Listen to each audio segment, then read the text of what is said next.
श्री स्वामी समर्थ. जय जय स्वामी समर्थ. तुम्हा सर्वांचं आपल्या चॅनलमध्ये पुन्हा एकदा मनापासून स्वागत आहे.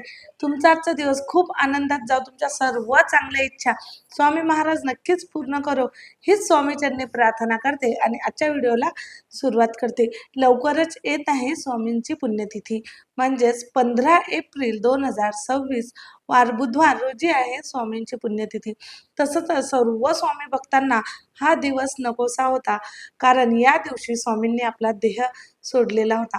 म्हणून या दिवशी पण तरी सुद्धा आपण स्वामी भक्त आहोत आणि स्वामींच्या जेवढ्या जास्त सेवा केल्या जातात तेवढं आपल्याला आपल्या जीवनामध्ये खूप सारा आनंद आपल्याला मिळत असतो. म्हणून स्वामींच्या पुण्यतिथीनिमित्त आपल्याला कुठल्या सेवा करायच्या आहे, कोणत्या सेवा केल्याने आपल्या सर्व इच्छा पूर्ण होणार आहे.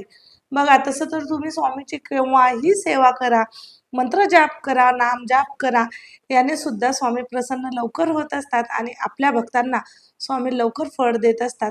पण काहीतरी असे विशेष दिवस असतात, त्या दिवशी आपल्याला स्वामींच्या जेवढ्या जास्त सेवा केल्या ना तेवढं लवकरात लवकर आपल्याला फळ मिळतं.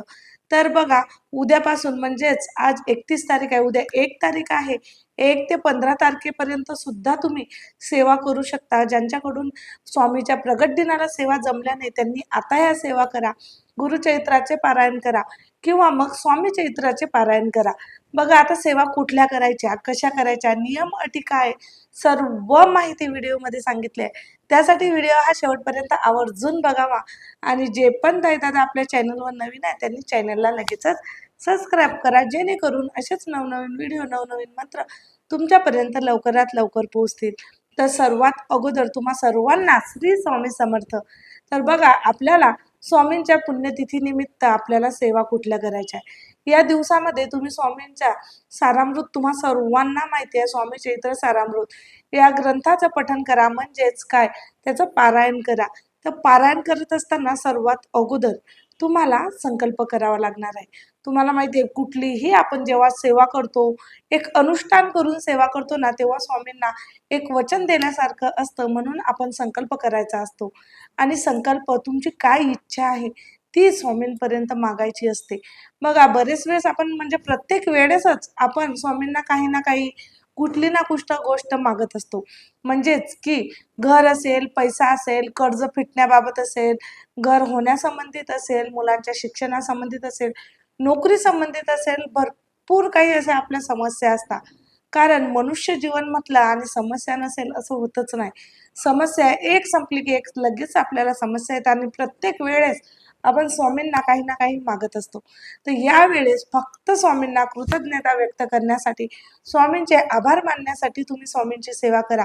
मग बघा, तुम्हाला जे हवं आहे ना ते स्वामी तुम्हाला न मागताच नक्की नक्की देणार आहे.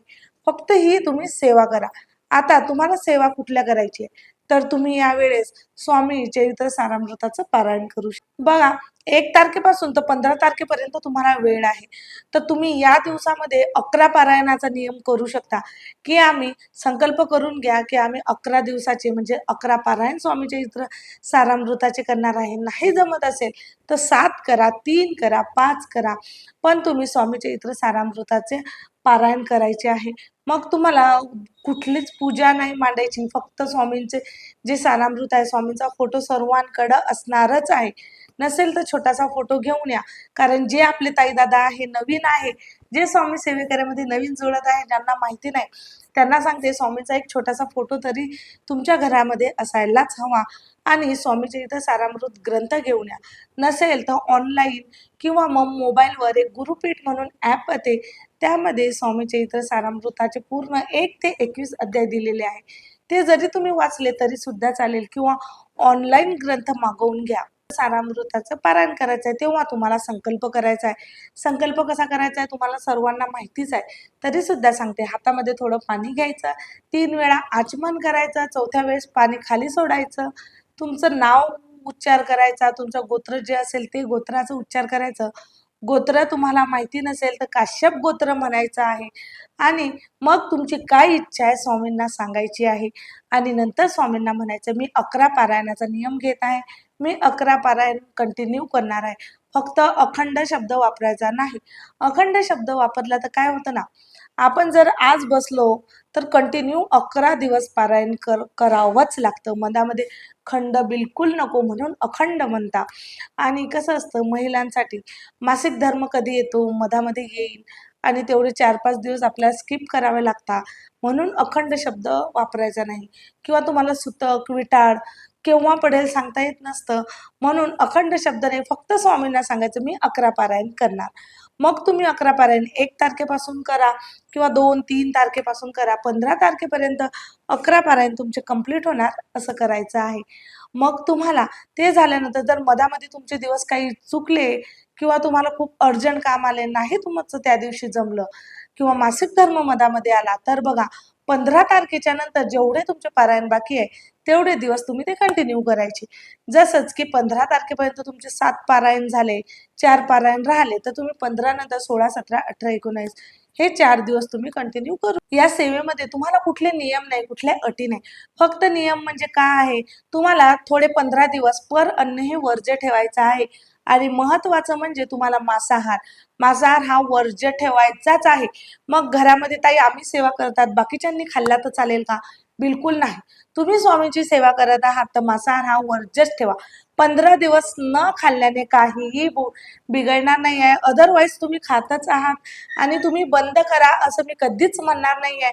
फक्त थोडे दिवस, हे 15 दिवस तुम्ही थोडं बंद ठेवायचं आहे. मग नंतर तुम्ही तुमची इच्छा खायची आहे तुम्ही खाऊ शकता, त्याच्यावर कुठलंही बंधन नाही.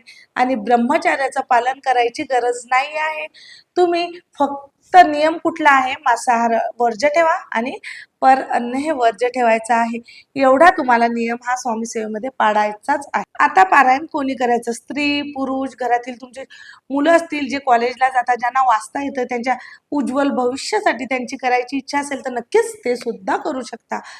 वेगळी पोथी मांडायची गरज नाही. तुम्ही जे ग्रंथ वाचणार आहे, तुम्ही वाचन झाल्यानंतर तुम्ही त्यांना वाचायला देऊ शकता, काहीच हरकत नाही.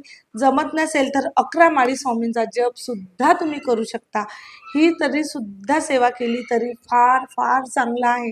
बघा, फक्त सेवा करत असताना पूर्ण मन, पूर्ण श्रद्धा स्वामींवर ठेवा. मग तुमची कितीही कठीण इच्छा असो, ती नक्कीच लवकरात लवकर पूर्ण होणार आहे. खात्रीशीर सांगते, 100% गॅरंटी देऊन सांगते. कारण ज्यांनी ज्यांनी सेवा केल्या आहे स्वामींचा, त्यांना खूप सुंदर असे अनुभव आले आहे. आता पारायण जेव्हा आपण करतो ना, कुठला कळस मांडायची गरज नाही. फक्त स्वामींचा फोटो लागेल, रोज स्वामींची पूजा अर्चना करायची आणि 1 ते 21 अध्याय पूर्ण तुम्हाला पठण करायचे आहे. जे माझे ताई दादा नवीन असतील त्यांना 1.5 तास सहजच लागून जाईल, पण जे ताई दादा कंटिन्यू स्वामी चरित्र वाचत आहात त्यांना माहिती आहे, त्यांना 1 ते पाऊण तासामध्ये त्यांचं होऊन जातं. म्हणून तुम्हाला सांगते, अगोदर स्वामी स्तवन वाचायचं आहे, नंतर स्वामी चरित्र सारामृताला सुरुवात करायची आहे. मग तुम्ही 1 ते 21 अध्याय पूर्ण वाचून घ्यायचे आहे. बघा, आता बरेच वेळेस काय होणार, बरेचसे ताईदादांचा प्रश्न असा असणार आहे, मग एका बैठकीमध्येच पूर्ण वाचायचं का? तर बघा, तुमच्याच्याने होत असेल तर नक्कीच एका बैठकीमध्ये पूर्ण वाचून करायचं आहे. परंतु होत नसेल, म्हणजे बरेचसे ताईंचे छोटे बाळ असणार आहे, मग त्यांना भूक लागते, त्यांना काही बाहेर जायचं असते, बाथरूम वगैरे भरपूर अशा काही समस्या असतात, तर तुम्ही थोडे अध्याय सकाळी म्हणजे 1 ते 7 अध्याय तुम्ही सकाळी वाचा, बाकीचे अध्याय संध्याकाळी वाचा, किंवा मग 1 ते 11 अध्याय सकाळी वाचून घ्या. अगदी छोटे छोटे अध्याय आहे, कारण 7व्या अध्यायापासून थोडं थोडं मोठं आहे. तर 1 ते 11 अध्याय तुम्ही सकाळी वाचा, बाकीचे अध्याय तुम्ही संध्याकाळी वाचा. 2 बैठकीमध्ये वाचलं तरी सुद्धा चालेल. आता ज्या माझ्या आईंना, माझ्या मावल्यांना जमत नसेल मांडी घालून, कारण की प्रत्येक वेळेस पालगण मांडून म्हणजेच मांडी घालून 1 तास बसणं सहज नसतं, कोणाला पायाला मुंग्या येत असेल, त्रास होत असेल, तर तुम्ही खुर्चीवर जरी बसून वाचलं तरी सुद्धा चालेल.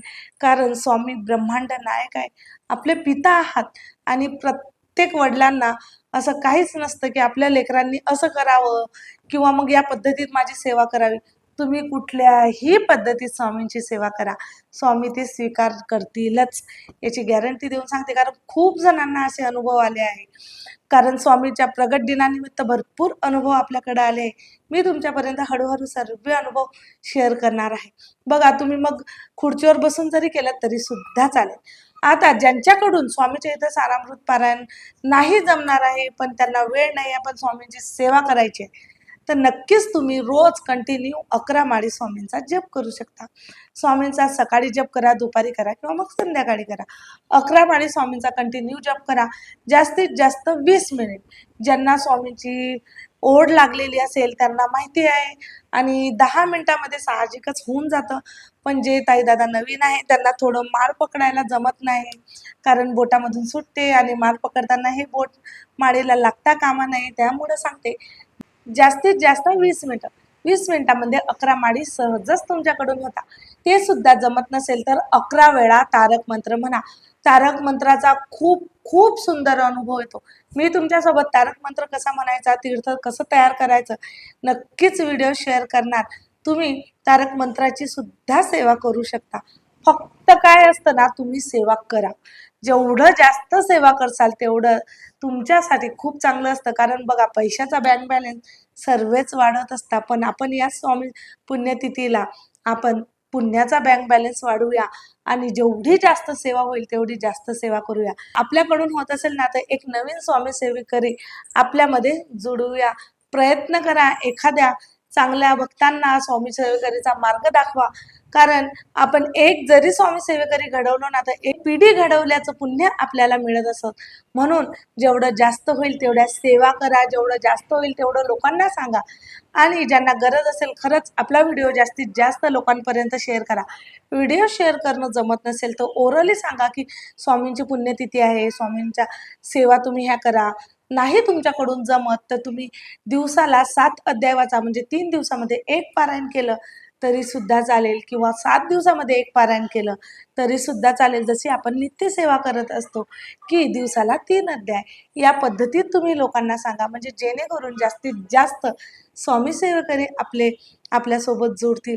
कारण कितीही मोठं संकट असो, स्वामी आपल्याला प्रत्येक संकटामधून वाचत असतात. म्हणून या स्वामी पुण्यतिथीला सर्वांनी सेवा करा. आणि तुम्हाला कुठली सेवा हवी आहे, तुम्हाला कुठल्या समस्या असतील तर नक्की मला कमेंट करा.